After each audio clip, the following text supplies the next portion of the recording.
What time is it? It's hammer time, or I guess just for a little bit because hella broke Thor hammer. Well, it's hella fun time. Yeah. Anyway, what up, big kids? Here's your big review of Thor Ragnarok. Now I'm gonna do a new thing, and kind of like what Charmus Prime does, I'm gonna talk about the movie non-spoilerly in the beginning. Then when I'm gonna talk about spoilers, I'm gonna put like spoilers down here, so you know when to watch or when to stop watching.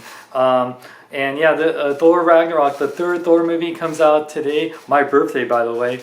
I got to see it last night, and I'm gonna go see it again today. Thanks to Josh for treating me for my birthday, by the way. Yeah, no, this is the third in the Thor trilogy. Anyway, and this has to be the best Thor movie yet. And Chris Hemsworth, who I met, Chris Hemsworth, beautiful, tall man, by the way. And I actually met him dressed up as Captain America. How funny. He is hilarious. I've known he's hilarious for many years. Whether you watch him in Vacation or Ghostbusters, he's a really funny guy in Saturday Night Live and SNL. Oh, and here's Chitara saying hi. Hi, Chitara. She's kind of like a little Thor cat, right? It's like, I say to thee, oh, and now Chewie's here. So yeah, my pets are coming up. Anyway, hey Chewie, say hi, you guys. They just having my pets say hi. Okay. So back to the movie. So yeah, let's start with non-spoiler thing. This movie, very colorful. It's actually a really good amount of time. I actually wish the movie was like a half hour longer because you're adapting the Planet Hulk storyline as well as the Thor Ragnarok storyline, and like with Hela, and there's things they change about Hela, and which I'll get to in the spoiler section. And there's things that happen which you can kind of tell in the trailer, but I'll get more into that in the spoiler section. That really changes things to Thor. Not just his look. I mean, yeah, he has short hair now. He does have Mjolnir, which we know from the trailers. But yeah, a lot of things changed with Thor that I really did not see coming. And that little pun, you'll get in a moment. But yeah. So I was really shocked in a lot of things they did. I was shocked in a lot of what's going to go forward and how it's going to set up Infinity War. And there's two end credits, which I'll talk about in a moment. But there's they kind of set up for Infinity War, but not too much. There's no like really Infinity. So they do mention, but they do fix a big plot hole, which I'll get to also in a moment, which is something that's been since the first Thor movie. So, but overall, Chris Hemsworth drives this movie. He is wonderful. He's hilarious. He's charming. He's a beefcake. Every time I see him, I just want to work out. Mark Ruffalo is Bruce Banner, and he also voices and plays the Hulk. Is great. Hulk is epic. The Thor Hulk fight is awesome. One of the best parts of the movie. There's actually also a fight in the very beginning of the movie with one of Thor's villains that is just really awesome too. And but yeah, like Hulk is so great. He has some really funny lines too. And Bruce Banner himself is awesome too. Really, some really great lines. Tessa Thompson as Valkyrie is beautiful and badass. She's very different. She's a drinker, which I really, I don't drink except for coffee. I love my free birthday coffee thanks to Dutch Brothers and Starbucks. I got a lot of free drinks today. Not sponsored by either of them, even though I did get free drinks. But Tessa Thompson, I love her in Creed and in Westworld, and she is so beautiful, so badass. I actually wish there was more of her. That's the only bad thing I could say. There's not more of her. I would like to see more of her as with the Valkyrie troops, I guess. That would have been great because they're like Valkyries are like Amazons, but winged horses, or a Pegasus is whatever. So really awesome to see her as Valkyrie. And yeah, I didn't mind. And the thing about Valkyrie, the character is so many different versions of Valkyrie over the years, so I didn't mind that she wasn't blonde and Caucasian. I actually love Tessa Thompson, and I have no, like with Heimdall too, like I don't mind that characters are being changed to people of diversity, because we need that more. Anyway, and what else? Speaking of awesome ladies, Hela is one of the most like evil, badass villains we got in the Marvel Cinematic Universe. She is, Kate Blanchett is really hamming up, but in a really good way. I really love it, and man, she does like some really gruesome things in this movie, and you'll see what I mean. But yeah, she's one of the best Marvel villains we've seen yet. What else? Oh my gosh, we got we got some returning characters like Loki, who's just as charming. Loki, he adds some stuff too, but if you really didn't have Loki in it wouldn't take away too much. I do like the brother. I think there's some key parts with Odin, and we know that Odin's in this movie. But besides that, if you took out Loki, it wouldn't be that big of a stretch. So yeah, but Loki is wonderful. Tom Hiddleston, always charming. But yeah, like I would just like to see more of the fallout of what happens, which I'll talk about in the spoilers. Action is great.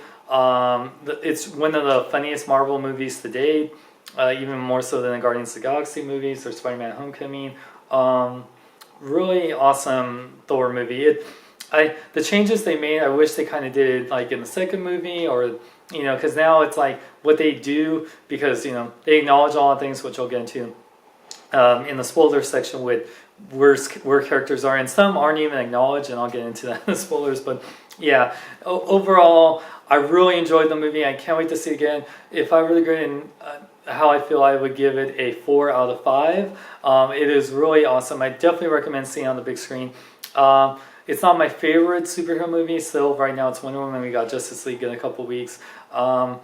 Of the Marvel movies, it's hard to say too, because I really love Guardians of the Galaxy Volume 2 and Spider-Man: Homecoming. I'll get more into that in the spoiler section now, because there's so much to talk about in the spoilers, and I won't get too long into it.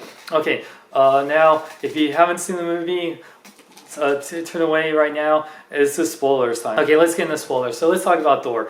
Thor goes through some major changes. We know that from the trailers, Hela destroys Mjolnir, and it's gone. Mjolnir does not come back. I'm like really shocked. Mjolnir is the big part of Thor, and Odin tells him that Thor always had the power inside him. He is the god of thunder, not the god of hammers, which is one of the best lines in the movie.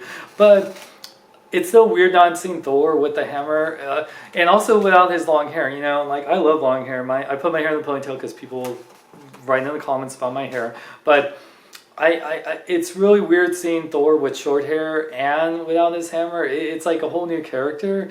And the funny thing is, Chris Hemsworth has said it's just you want to redo the character and not have to do the hair and makeup. And he has long hair for at least like a good half hour in the film before it's cut. And it's funny, the Stan Lee cameo is the guy that cuts Thor's hair. So if I'm going to be okay with anyone cutting Thor's hair, it's going to be Stan the Man Lee.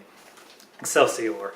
Enough said. But the funny thing is, in the fight with Hela, to harken back to what happened with Odin, Hela takes away one of Thor's eye, his right eye, and I was like, what? And in the trailers and everything, they totally and even when I saw in Avengers: Infinity War, they didn't show any of that in the footage and in the trailer. So they probably reshot some stuff not to give away the movie, but that was just shot for the trailers, because when you see him in trailer 2 and he's all electrified, that's without his eye. So, there's no thing where he magically gets his eye back, from magic or Loki or anything. I thought it's no, he'll get his eye back some way. Maybe his powers will generate an eye, and so that means in Thor or Infinity War he'll have one eye, and so it's okay, you cut Thor's hair because you don't want to be hair and makeup, but now you have to wear an eye patch, which will still take some sort of makeup around the eye. So, okay. And I don't know why they had to do that. I know in Thor's lost his arm in the comics.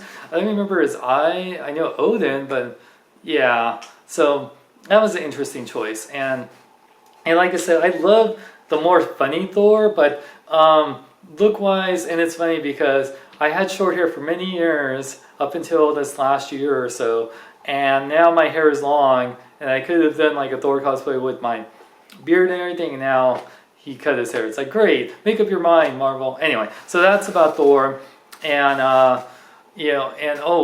so with Ragnarok, Hela does some major things. Some characters I love, and I'm really sad that and I'll tell you why. The Warriors 3, we all the actors that play the Warriors 3, like Zachary Levi, who's now going to play Shazam, they get killed off by Hela easily, except for Hogan. Hogan stands up to them a little bit. You see him in the trailers, with the army. But he has a little bit more time, but Vandal and Volstagg are both killed off so easily. As soon as she comes through the Bifrost, and it's really sad. I was like, oh man, I like those characters. I guess it's for the higher stakes, but I feel like I wanted to see more of them throughout the series, and like it's really sad that they're killed off, especially like where's Zachary Levi, man? I mean, no wonder he's so excited to be Shazam because he's like killed off so ceremoniously without no lines. And Sif, because Jamie Alexander is like filming Blind Spot, she's not even mentioned. They don't say if Sif is alive. If she probably was able to film, they really killed her off. But so she's still out there because I would have, I love, if they want to do Thor Valkyrie, that's cool, but I was actually hoping Sif would be the new love interest, because they mentioned Jane and Thor broke up in, like, a fan taking a picture with Thor, and yeah, it was, yeah, so that's really sad, for Thor's, like, love life thing. Oh, by the way, there's some really great cameos, too, which I really love. I did not expect to see Matt Damon, Sam Neill, and, what's it? I forgot. From Westworld, he's the older Hemsworth. Played Thor, Loki, and Odin. Samuel plays Odin. Matt Damon plays Loki, and Chris Hemsworth's older brother plays him. And they're doing like a play reenacting like Thor: The Dark World. It's hilarious. That was one of the best like surprises in the movie. Let's see, any other spoiler things? Yeah, I mentioned Stan Lee cameo. So, Asgard, Hela like destroys Asgard. Now that really changes things. So, Asgard, in the comics, was moved to the United States for a while. And they mentioned that they're going to bring all the Asgardians to Earth. So that's an interesting change going forward. That, and I don't know, because at the end credit we see the ship that has all the Asgardians run into Thanos' ship, so we don't know if they're going to kill them all and there will just be no Asgardians, because that would be sad, because then like is that whole element of the Marvel Universe they established in these movies just gone, especially after this movie. I hope they don't do that. And then man, what other things to talk about that I really wanted to mention? Yeah, just like so Thor just with an eye, and then Loki. Loki also. Okay, so they did the plot hole. The Infinity Gauntlet you see in the first Thor movie, fake. Yeah, Hela finds like the internal flame, and we see the Tesseract, which Loki they pretty much hint at if you that he takes the Tesseract before Asgard's destroyed. And a Surtur, who's voiced by Clancy Brown, and you see him in the trailers. He has an awesome fight with Thor in the beginning, but Thor defeats him. But then the way to release Ragnarok to defeat Hela was to release Surtur back in the Eternal Flame, and then he destroys Asgard while killing Hela, which I always thought that Hela was going to survive. Maybe she does, and she becomes like the embodiment of death that Thanos is longing for. So I don't know. So for as much as I really enjoyed about the movie, the reason why it's not perfect, because there's some things that really irritate me, like with Thor's eye and just changing Thor so much. Asgard, I know this one had a lot of high stakes, but it's very high stakes in the Thor world, not in our world. The only thing that even happens and Odin dies. Odin dies very peacefully, I guess. He dies on a hill. Loki. So what happened? Loki did some magic, and Loki's made Odin brought him to a retirement home on Midgard, Earth, and then he finally got awakened from the magic, but then he's dying. And so when Thor and Loki finally find him, he's just saying I love you both, and now I'm dying. Bye. And it's and then that's when Hela gets released and she destroys Thor's island, immediately after that. So, but that's when Odin gives him the speech that the power's inside you always. So, so really sad that we lost Warriors 3, Odin, Asgard, and it wasn't as sad as losing Yondu or anything. So, or Steve Trevor. I still think the motion was better in those movies versus this movie. So that's why I didn't have a perfect score, especially with those changes that really irritate me. So anyway, have you guys seen Thor? Thor Ragnarok? Did it Ragnarok you? Let me know in the comments below. And thank you for all the birthday love. Reviews will hopefully return. Hopefully I'll do some Thor Ragnarok Marvel Legends reviews and some other stuff. So let me know in the comments below and what you thought about Thor. you know, this is probably be spoilers, so, you know, just be careful if people haven't seen it. And for more, check out my website, seanxlong.com. Remember, check out Big Bad Toy Store. Link is in the description for all your Thor Ragnarok toys. And I'm Sean Long. Remember, live long and love life. Hey guys, what do you think we should be for Halloween? I think we should be the Ghostbusters. As long as I don't have to be Winston. Hey, by the way, where's Will?